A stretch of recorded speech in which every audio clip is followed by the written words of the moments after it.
Hi friends, welcome back to my channel. నేను ఇలా ఎందుకు చేస్తున్నానంటే సీడ్లింగ్ ట్రేస్లో మొక్కలకు నీరును పోసేందుకు ఇలా చేస్తున్నాను.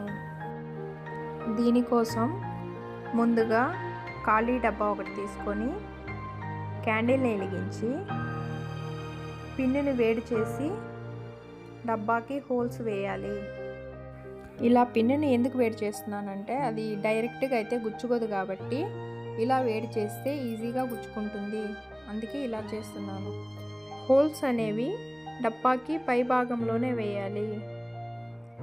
వేసిన తర్వాత ఆ డబ్బాలో నీళ్ళని నింపి మనం వేసిన విత్తనాలకు కానీ మొక్కలకు కానీ రోజుకి 1-2 సార్లు ఇలా నీళ్ళని పోస్తూ ఉంటే మొక్కలకి ఎటువంటి హాని లేకుండా మొక్కలు అనేవి నీట్గా వస్తాయి. నా ఐడియా నచ్చితే ఒక లైక్ చేయండి. Bye friends.